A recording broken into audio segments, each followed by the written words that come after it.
Tamang dami ng sabaw, kaya ibubuhos ko na ang purong gata sa kanyang ibabaw. Good morning mga kasimpogi, ako si Bugoy. For today's video ay maaga akong pumunta sa tabing dagat para bumili ng isdang huli sa lambat dahil hindi naman ari kaya sa pagat. Pagkagarning panahon, mura ang isda, kaya ari aking sinasamantala dahil hindi naman ari nakakapanawa. Ari ay gulyasan, 3 kilo't 7 guhit ang tinamaan. Hindi na ako tumawad dahil ang presyo ng kilo ay 120 laang. Magkakaiba ng presyo sa bawat lugar. Nababasa ko yung comment ng iba sa aking video, sa kanila'y ubod ng mahal. Isa ari sa paborito ko, tinatawag na bihod. Napakalaki, digay parang uod. Sadya akong binibiyak sa gitna para hindi ako mahirapang maghiwa. Ngayon ay pagbibigyan ko ang aking mga followers at magluluto ako ng ginataang isda. Sa pagluluto, may kanya-kanya ng estilo. Kaya kung hindi ko na-meet ang gusto mo, huwag ka naman sana magtatampo. Request ng iba ay ginataan, kaya isasain ko muna at garne ang aking pamamaraan. Kalamyas ang aking gagamitin, ari ang aking ipang-aasim. Ayaw ko ng suka dahil ari hindi nabibilhin. Ari ay mga ginayat ng aking inay, ibinilad naman ng aking tatay, kaya ako'y kukuha na laang dahil ang aking naman lulutuin ay para sa aming bahay. Purong natural, walang halong kemikal, parang yung asawa ko nag-iisa at siya lang ang aking original. Aroy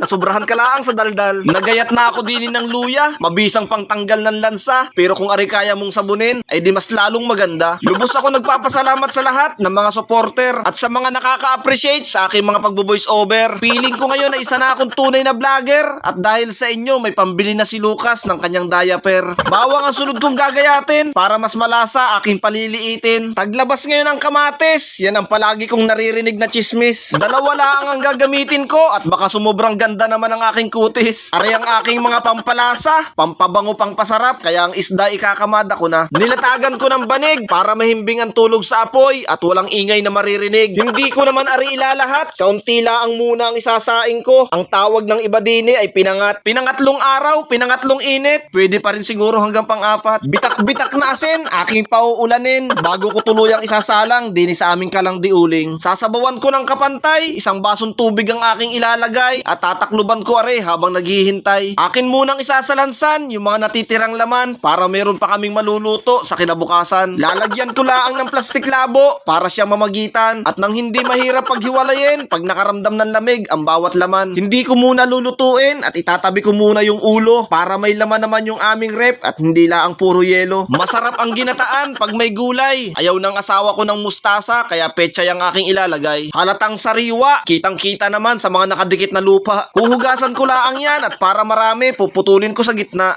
Hindi kayo malilimutan, huwag kayong mag-alala, kayo na ang isusunod ko diyan. Inilagay ko na ang kamatis, sili at paminta dahil ari maluluto na. Tamang dami ng sabaw, kaya ibubuhos ko na ang purong gata sa kanyang ibabaw. Kaunting pagpipitikan, inilagay ko na ang gulay diyan. Ako'y medyo nabitin, kaya inilagay ko pa ring pinagbanlawan. O siya, ganyan lang naman ako tumirada. Sana ikay aking napasaya, pero kung hindi, sana naman ako'y mapatawad mo pa. Sige ho, God bless sa lahat. Salamat ng marami sa iyong panonood. Paalam!